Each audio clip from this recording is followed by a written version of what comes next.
It's Sunday, November 29th, 2020. I want to thank everybody for joining me this evening. Please make sure to give this video a thumbs up.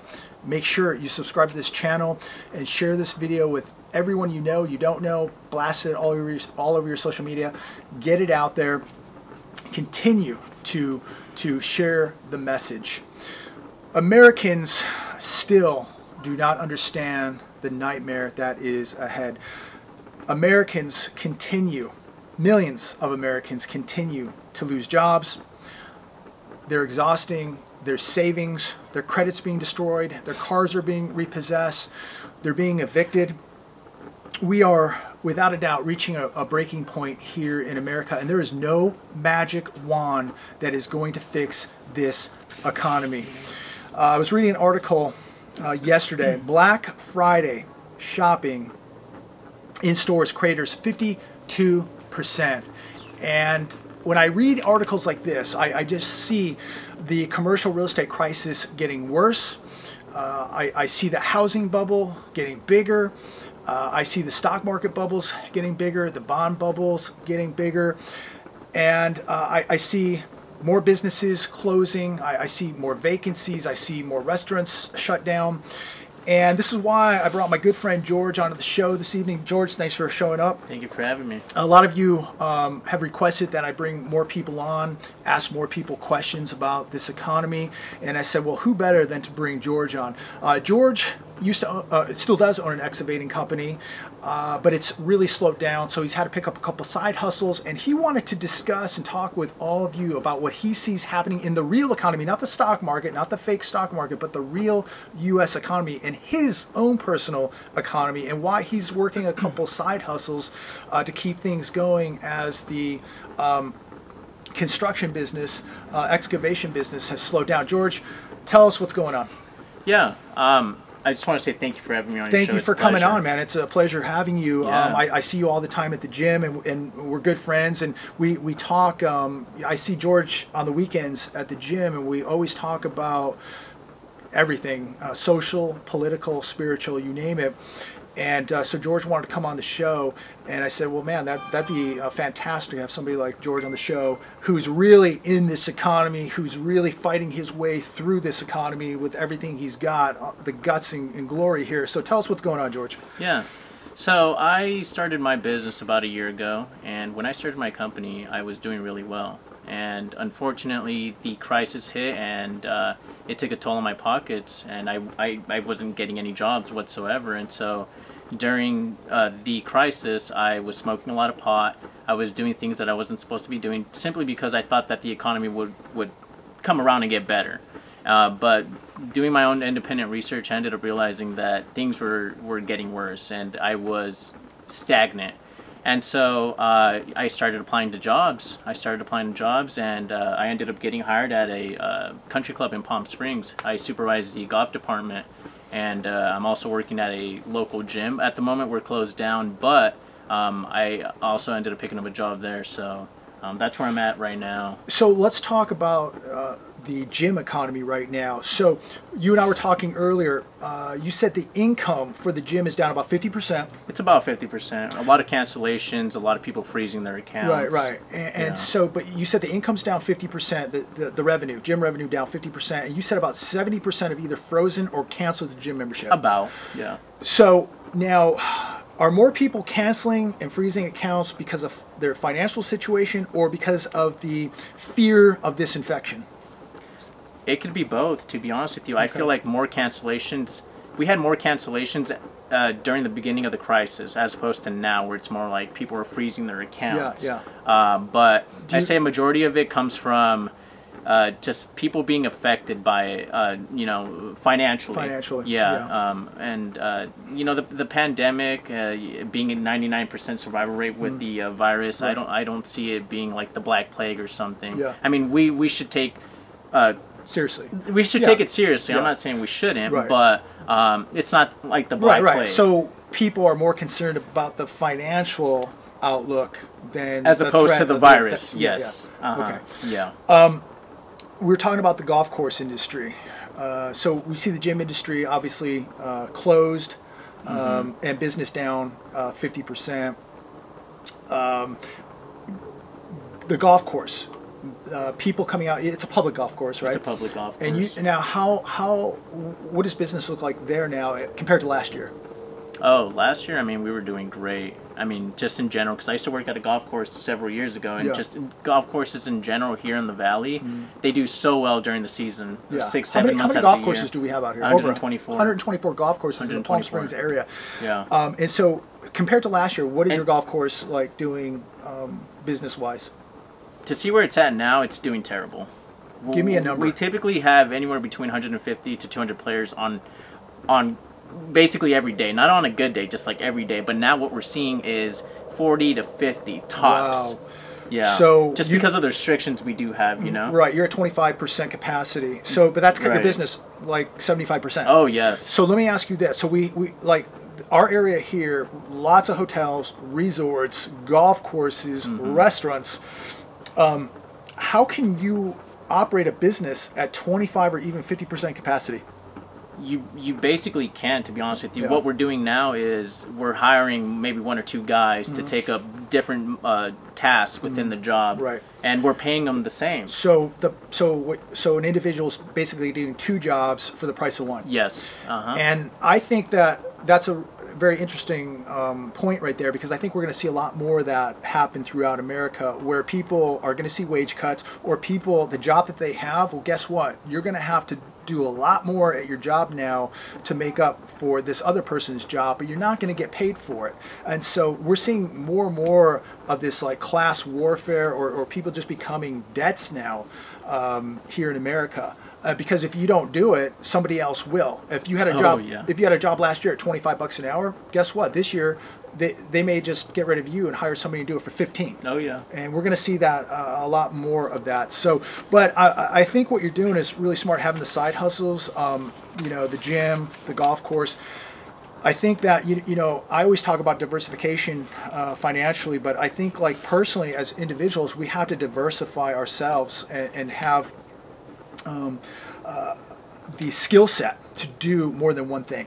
You have to pick up the skills to be able to find different job occupations, even if it's something you don't want to do. Especially during times like this, because who knows what's going to happen, and you have to be prepared for what the future has in store. Yeah, well, I do land development, I'm the guy who goes excavation, in there, excavation work. So if that's not happening, so you've had to do some other things that aren't quite your expertise, but you picked up a couple side hustles to get you through the tough times, which I think is very admirable. You know, if you don't have something to fall back on, a lot of people out there have college degrees, completely worthless. Now they're $80,000 in debt. Oh, yeah. Now they can't get a job anywhere, maybe Starbucks if they're lucky, but it's getting harder and harder to find a job. And you were talking about how hard it is to find it. If you lose a job today, you just can't get a job tomorrow. No, it's not that easy. I had to apply to multiple jobs and call the owners, talk to the supervisors, the managers, to be able to land what I have. Right. But yeah, no, it's really difficult right now. As we follow this economy, I was reading an article here on The Hedge today, and it was just talking about these food lines. And I've seen them out here in our area, and I'm watching them all over the news, all over America. New Jersey vehicles lined up for hours to receive food. I looked at the pictures online, and it was disturbing. It literally, I don't know how many cars it was. It looked like over 1,000 cars. Maybe it was more than that. It was unbelievable. It's disturbing to see how many people in America are going hungry. We've seen 70 million Americans file unemployment claims in 2020. 21% of small business in America now is gone and never coming back. Wow. What do you think? I mean, it's not surprising to me. With the way things are going, they're trying to destabilize the economy in many ways. Yeah. Locally, by the state, federally, and we're seeing businesses shut down from left to right. And but the homeless Walmarts rates are just shooting up. Walmart stay open. Target's big companies. What their goal is to have major companies producing and running the world, and have every small business shut down and completely annihilate the middle class. Right. So We would say that's a wealth transfer. It's a wealth transfer. And we were just watching the competition just be decimated. All the small, medium business being destroyed. Article here in the Hill, almost 1/3 of small businesses in New Jersey have closed.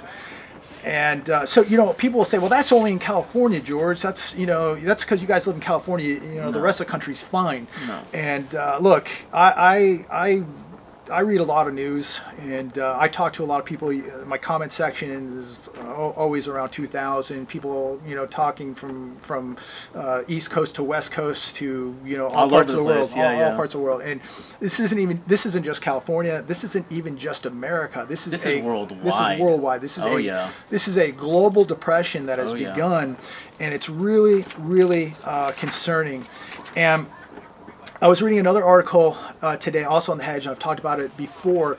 Over 50% of young adults have now moved back home, living with their parents. Yeah. Look, I think that's great if you can do it. If you can move back home and it'll allow you to pay down your debts, if it will allow you to save up money, I think that's great. If you can be in a good environment, a supportive environment, and have the ability to pay that debt down and save that money, I think a lot of people are going to come to a point where they're going to have to eat their pride and do that. I think it's going to happen for a lot of people. But we live in a society, you know this, I know this, that is so fascinated with social media, posting pictures, people leasing their BMWs and their Mercedes, going broke to look rich, going broke to impress people they don't know or don't even like, showing us the steak dinner they had last night, showing us their $400 Nikes.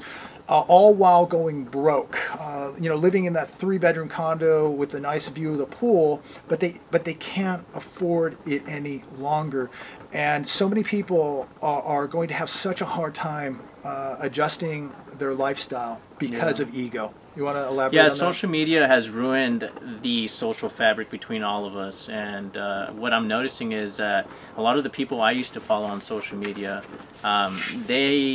they try to glamorize their life as if they're living something amazing. Right. And for us, like you and I, we see these things and we know what's happening behind closed doors. Right. And you got to put the ego aside, and you got to focus on what you need to do with your life. And if that means having to prioritize, minimize your expenses to get your life together and move back in with your parents, do it by all means. No brainer. Yeah, I had to do that, but you know, my situation's a little different.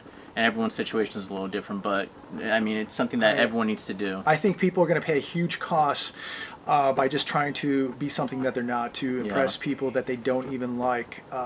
Again, a lot of people, if they're smart, are going to eat their pride and do the right thing.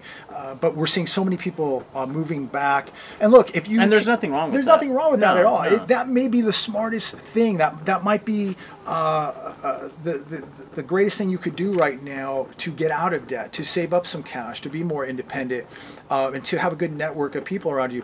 Now, going the opposite way, we have people in our lives that, for me, over the last year, I've had to really make some choices and get rid of a few people in my life. So if you have to move back to your family and be in a strong environment and a strong network of people, this may be the time to do it. This is when we're going to really need good people around us, and family is really going to have to come together. But if you have people in your life who aren't building you up, who aren't supporting your goals and your dreams, it's time to get rid of them.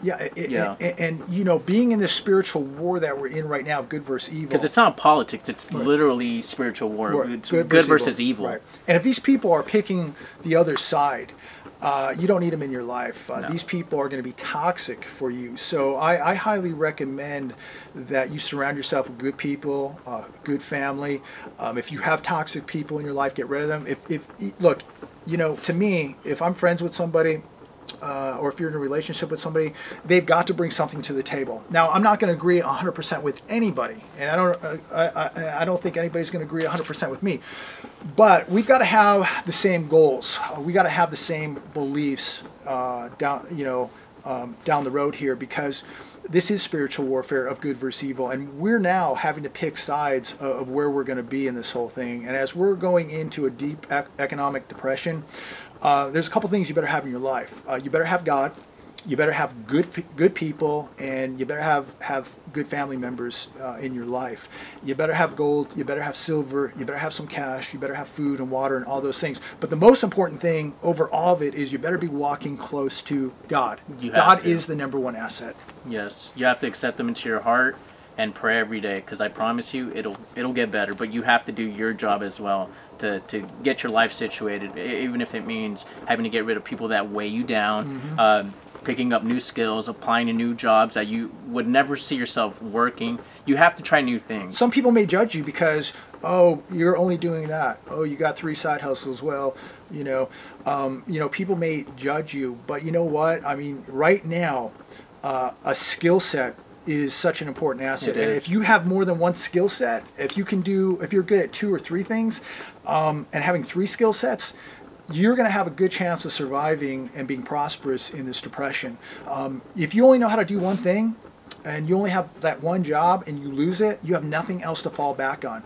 But if you know how to do multiple things, if you have 3 side hustles right now and you lose one, you still have 2 other side hustles. So it's all about diversifying yourself, just like you would financially. Diversify your personal assets and know how to do things, because this economy is going to get very, very rough. It's going to change on a dime. And if you don't know how to do anything other than, being one-dimensional, you're going to lose here. If you have a massive amount of debt, this economy is going to bury you. It's going to bury you. This may be the time to move back home. This may be the time to go from the 3-bedroom condo to the 1-bedroom condo. It may be time to adjust your standard of living right now and get ahead of what's coming. Start saving money, get those debts paid down, and get prepared, because this is going to be epic, ladies and gentlemen. Yeah, you all need to pre-plan for what's going on and what's going to happen in the future. It's important. And as we talk about this economy, as we talk about downsizing, as we talk about evictions, I want to share this with you. Nearly 6 million adults face eviction or foreclosure in the next couple months. This could be nearly 20 million people when you take into account that a lot of these 6 million adults may have kids. 17.8 million adults are currently behind with rent or mortgage payments. And at least 50% of households in Arkansas, Florida, and Nevada are not current on rent or mortgage payments. And yet people will write me and say, oh, everything's fine in my state, JB, everything's good here. And then I read right here, Arkansas, Florida, and Nevada, 50% of those households in those states are behind on rent and mortgage payments. That is absolutely... We're all being affected by it, It's something that we can't avoid. I mean, drive around, look at the buildings, right. look at the local businesses are all being shut down as we speak. And yet the Walmarts and Targets, Costco's all stay open. Yep. So this is a major wealth transfer without a doubt. We're heading into the holiday season here now. Suicide rates right now are up 90% compared to last year. Drug use, pharmaceutical use, spousal abuse, and violent crime is all up. What would you say to people today going into the holidays? Lost of jobs, very worried how they're going to feed their kids, or worried about evictions, things like that coming by the end of December, heading into January 2021. What do you say to these people? What can they do? You need a pre-plan. They need to pre-plan for what's going to happen, man, because it's not going to get easier. I mean, you know this, I know this, right. We all know this. Right. And so if you don't take the initiative to pre-plan for what's going to happen, I think you're going to set yourself up for failure. Is it too late for a lot of people right now? No, not at all. I mean, it depends on your situation, but I think that you can still make a change. You can downgrade on where you live. Right. You can get rid of the car that you're driving. Right. If it's expensive, you can minimize your expenses in right. general. You have to take precaution, because if you don't, you're gonna end up down the drain. Right. Now, a lot of people. A lot of adult men playing video games. This is unbelievable. You hear these people. I know of people 12, 14 hours a day playing video games. Adult men in their 40s playing video games 14 hours a day, smoking weed, sitting on the couch. One thing I see in America is an obesity epidemic. We've got people sitting on the couch all day eating Twinkies, watching Netflix and reality TV and all that nonsense. I see what is coming to America. I see what's going to happen socially.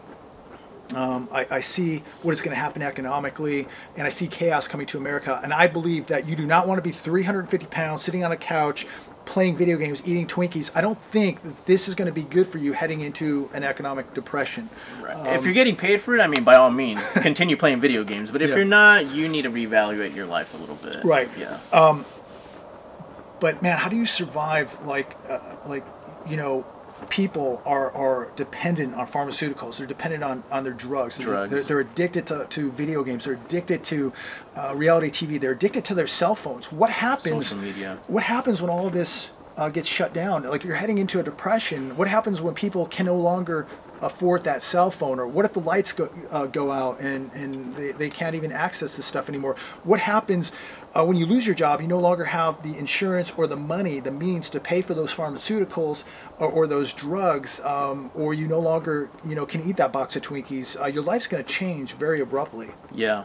I see it going into like a third world country, basically. We're all going to lose our jobs and our businesses, and it's going to be bad. So why provoke it? If you can prevent it, pre-plan. Right. But I believe that you need to get off the couch. Get off the couch. Get your body and do something, in better physical shape. Your body is your temple. Take care of it. Right, because you're going to depend on it to get you through the worst of times. I mean, heaven forbid it plays out like this. But I think like right now we have to put the odds in our favor to win this battle. And I mean, like, we need to be in the best physical shape we can be in. So, if you have the chance, go for a walk, go for a run. If your gym is open, if you have the means to even afford a gym, it's great. Use it. You need to be using it. Get yourself stay physically active. Absolutely. Yeah. But put all the odds in your favor. Get the debts paid down, save up some cash, own some assets, get your body in better shape, be walking closer to God. All of this is going to give you an advantage. When the odds are in your favor, more than likely you're going to survive what is coming. But if you're just going to be lazy and obese, addicted to drugs, addicted to television, addicted to video games, you're setting yourself up for failure. You will fail. Yeah. You will fail. If you're watching this video right now, I mean, you need to start preparing yesterday. But sitting on the couch, doing nothing, watching TV, and just hoping all this is a nightmare that's going to go away, that hope is going to make this go away, or that the politicians are going to fix it. You're dreaming. You're dreaming. You are setting yourself up for failure. And I don't want to see anybody watching this video tonight. I don't want to see anybody out there fail, whether you love me or hate me. I don't want to see anybody fail. I make these videos because I love America. I love all of you, and even the people that don't like me. I'm praying for you, and I don't want to see you fail. I don't want to see you become a victim of this financial collapse. And right now, as we close, look, I think like we're in a spiritual war here, and people are picking sides, and I hope that you pick the right side, ladies and gentlemen, because I think that most people are still unaware about what's really going on. What's really going on, Yeah. and about what's really going to happen here in America. And I think so many people are just going to be like, I can't believe this could happen in America. I can't believe the dollar collapsed. I can't believe the stock market collapsed. I can't believe the housing market collapsed. I can't believe that I have to wait in line like these people for 7 hours to get some food. I can't believe that I'm being evicted. I can't believe I can't find a job. I can't believe that America is falling into a third world country. I can't believe it. You better believe it, because it's happening right now. Yep. And, I brought George on today because he's just telling you what he's seeing, in his daily life in the real world, and that there's not a lot of opportunity out there. Opportunity, inequality, we've never seen. Slim to none. We've never seen this type of gap before. Wealth inequality, opportunity inequality. It seems like there's only a very few at the top that are getting the wealth and the opportunity, and most of the country is just getting the crumbs. So, are we heading down the same road as Venezuela did? I believe so. And that's pretty scary, ladies and gentlemen. So you better prepare for the worst case scenario. I hope and pray that never happens. I don't want to see anything bad happen to anybody. I don't want to especially see anything bad happen to America. But there is no way that what is happening right now is sustainable. The massive debt, the massive deficits, the massive unemployment, the loss of manufacturing, the loss of opportunity, the massive bubbles, the economy almost completely shut down, the global economy shut down. I mean, where do you begin? So, prepare the best that you can, diversify the best that you can. George, anything you want to say? Yes, I would like to say that, take his advice for what it is, and accept God into your life. Pray every day. And I know that things will subside for you, because they did for me. Right. They did for me. Yeah, you came out of some hard times. Yeah, I during the crisis, I was agnostic. I believed in a higher power, but not God or Jesus Christ. And so one day, I got on my knees and I started praying and I started venting, and I talked to God for about 5 minutes, and I accepted Him into my heart, into my life. And from that point on, things started happening for me. It was this like domino effect.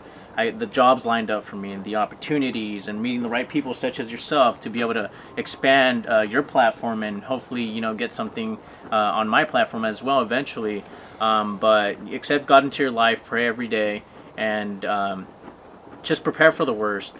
Security, food, water. Pre-plan for what's coming, because we don't know what's going to happen, but we can assume that we're headed towards a Great Depression. There is no doubt, as we close this video, that the devil is running loose, and he is a roaring lion, devouring and going to devour a lot of people, just like this economy is going to devour a lot of people. So, again, put the odds in your favor. Set yourself up for victory. Walk close to God. Stick with all your preparations. Keep doing what you're doing. Stay on track. The television is going to tell you one thing. The people in the fancy suits are going to tell you one thing. But sometimes you got to go against the grain and do what everybody else isn't doing. And, we can talk more about that later. But look, walk close to God. The roaring lion, the devil, is running loose right now. He will and is devouring a lot of people. This economy, this depression will do the same.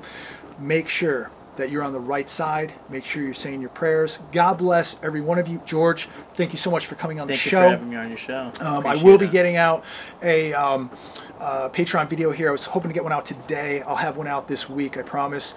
Maybe George will come out and hit that one too. But thank you so much for watching. Share the video, subscribe. Talk to all of you very soon.